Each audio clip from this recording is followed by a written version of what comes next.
The man in the hotel mirror. Evan Blake checked into room 409 of the Redwood Inn just outside Denver, a cheap highway hotel where the elevator groaned. The hall carpet smelled like mildew, and the walls were thin enough to hear every footstep. He didn't care. He just needed one night of sleep before driving to his cousin's wedding in the morning. The room was small but clean.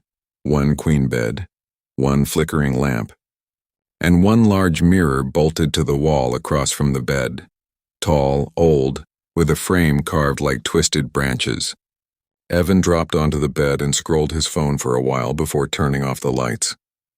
At 1:56 a.m. he woke up suddenly. The room was quiet. Too quiet. Something felt wrong.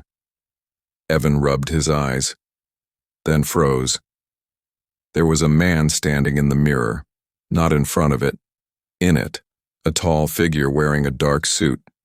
Pale skin stretched too tightly over his jaw, eyes wide and empty like polished glass. Evan whipped his head toward the real room. Nothing, no one. He looked back at the mirror. The man was still there, and now he was smiling. A slow, unnatural curve that didn't match the face at all. Evan scrambled for the lamp and flicked it on. The mirror was empty, just his reflection. He laughed nervously. Probably a dream. Just stress. He lay back down. At 2:41 a.m. he heard tapping, light, rhythmic, coming from the mirror. Tap, tap, tap. Evan sat up, heart pounding. The man was back, but this time he was closer, standing right behind Evan's reflection, hands resting on his shoulders. Evan spun around. Empty room. He turned back to the mirror.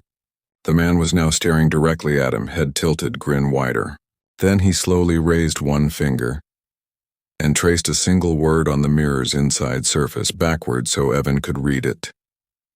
"Let me out." Evan grabbed his bag and ran for the door, but it wouldn't open. The handle shook violently, like something on the other side was pulling it back. Behind him, the mirror cracked, a long fracture, then another, like something pushing from the inside. Evan whispered, "Please, stop." The lights went out. He could hear breathing now. Not from the mirror, but directly behind him. A cold hand touched the back of his neck, and a voice whispered, "I don't need the mirror anymore." The next morning, a housekeeper entered room 409 after guests reported screaming. The room was empty, perfectly clean, except for the mirror.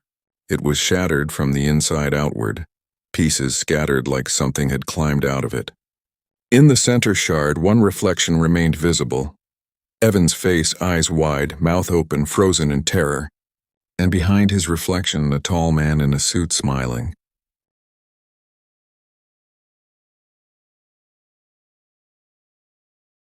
The man in the storage unit.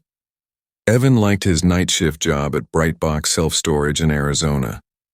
It was quiet, paid well, and most nights nothing happened except the occasional customer showing up late to grab something from their unit. But one night a woman burst into the office just before closing. Her face was pale, eyes swollen from crying. "Please," she said, shaking. "Unit 117, open it. My husband went inside an hour ago and he's not answering." Evan grabbed the master key and followed her down the long corridor of storage units. The fluorescent lights buzzed overhead, flickering like they were struggling to stay alive. When they reached Unit 117, the woman froze. "Do you hear it?" she whispered. Evan pressed his ear to the metal door. There was movement inside, not footsteps, not voices, but a slow dragging sound, like something heavy being pulled across the floor. Evan unlocked the unit. When the door rolled up, the woman screamed. It was completely empty. No boxes, no shelves, no husband, just a long scrape mark on the concrete floor, leading toward the back wall. The dragging sound had stopped. "Ma'am," Evan said gently. "Maybe he left through the back. Sometimes people—" "There is no back exit," she whispered, eyes locked on the wall. "He walked in. He never walked out."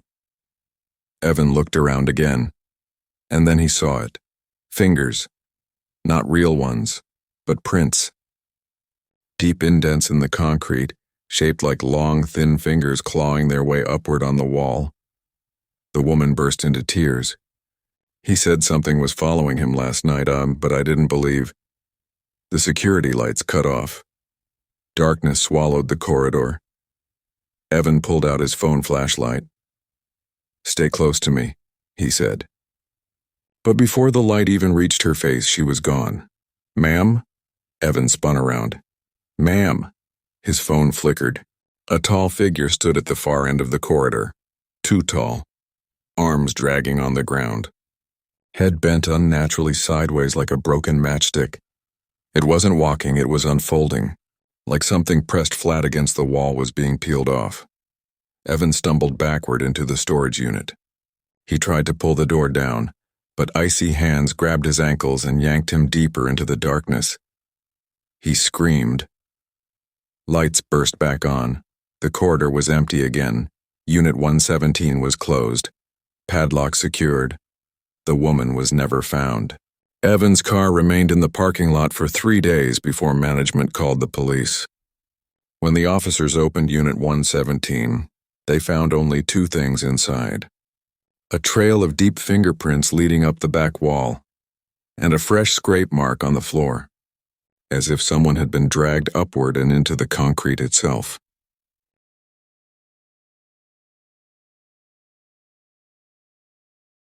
The man in the drive-through camera.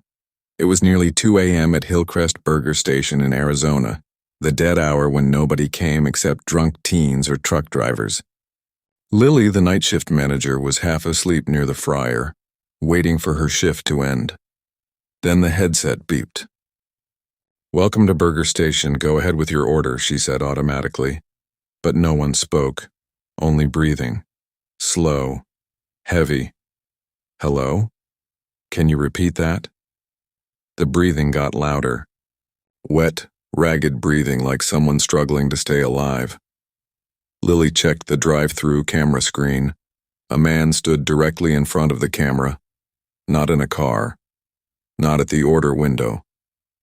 Just standing in the pitch-black parking lot, staring into the lens from inches away. His face was pale, eyes sunken, clothes torn like he'd crawled through the desert. Lily jumped. "Sir, you can't be there. This lane is for cars only." The man tilted his head, bones cracking loudly as he moved. He opened his mouth slowly and a faint, broken whisper came through Lily's headset. "Don't look behind you."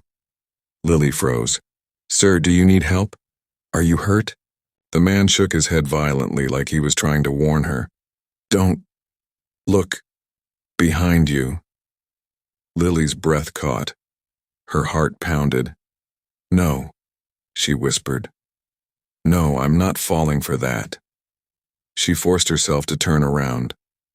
No one there. The kitchen was empty. When she turned back to the screen, the man had moved. Closer now, too close. His cracked lips pressed against the drive-through camera lens. "Please," he whispered. "He's right there." The lights in the kitchen blew out. The entire restaurant went black. Lily fumbled for her phone flashlight. Then she heard it. A deep exhale. Right behind her ear. She spun around, shining the light. Nothing. But the breathing grew louder, shifting to different spots around her like something was circling her in the dark. Her headset crackled. The man's desperate voice whispered again. "Run!" Lily bolted toward the front door. But halfway there, motion detectors turned on, flickering one by one, lighting up a tall, faceless figure standing behind the counter. Long arms, hands dragging across the floor, head tilted toward her like it could smell fear. Lily screamed and sprinted into the parking lot. She didn't stop running until she reached the gas station across the street. She looked back. The Burger Station lights were off, pitch black, silent. But the drive-through camera screen inside flickered to life, and the faceless figure leaned into it, mimicking the man from earlier, staring out, waiting. The next day, police found the restaurant empty. No sign of Lily. No sign of forced entry. No struggle. Just the drive-through camera system still recording. The last frame showed Lily screaming, sprinting across the kitchen, and a tall, faceless shape reaching toward her from the shadows. Employees refuse to work night shifts now, because every night at 1:58 a.m., the headset beeps on its own, and someone breathes into it.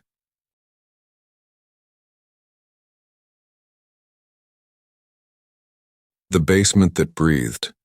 When Olivia rented the old townhouse on Elm Street in Pennsylvania, she was warned about one thing. Don't open the basement door after dark. The landlord said it casually like it was a joke. Olivia laughed, thinking it was just some old superstition. The first week was normal until the seventh night. At 1:46 a.m., Olivia woke up to a deep, slow sound vibrating through the house, like someone exhaling from a massive lung beneath the floorboards. A breath. She sat up in bed.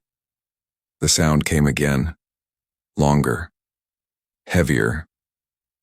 Almost hungry. Olivia grabbed a flashlight and went downstairs.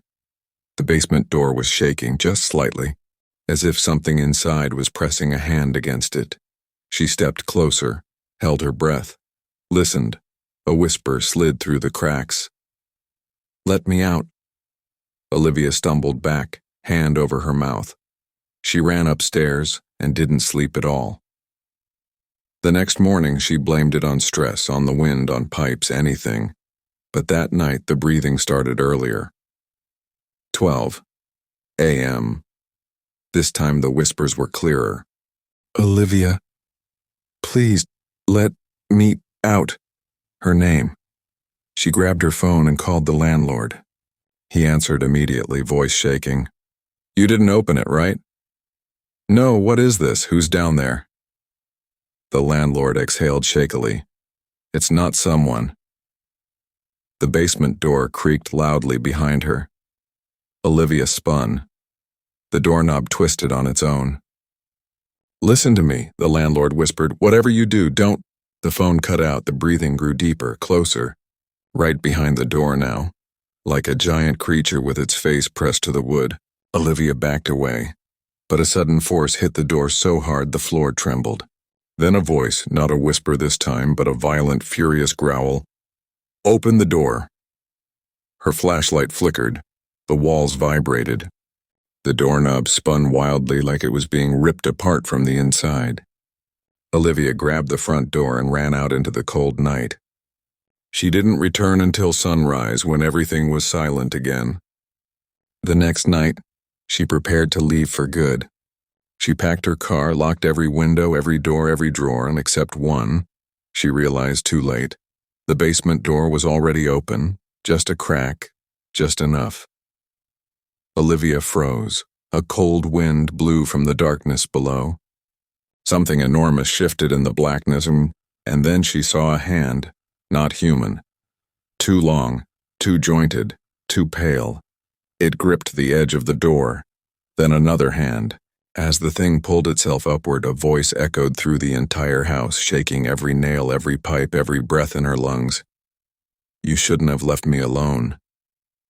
Olivia ran, but something wrapped cold, wet, finger-like limbs around her ankle and dragged her screaming into the dark. The door slammed shut. 2 days later, movers arrived to clear the house for the next tenant. They found every room spotless, except for the basement door. Scratches covered the outside. Deep, desperate scratches. As if someone inside had been trying to get out, and someone outside had been dragged in. When the movers left, the basement exhaled softly, waiting for night, waiting for someone new, waiting to breathe again.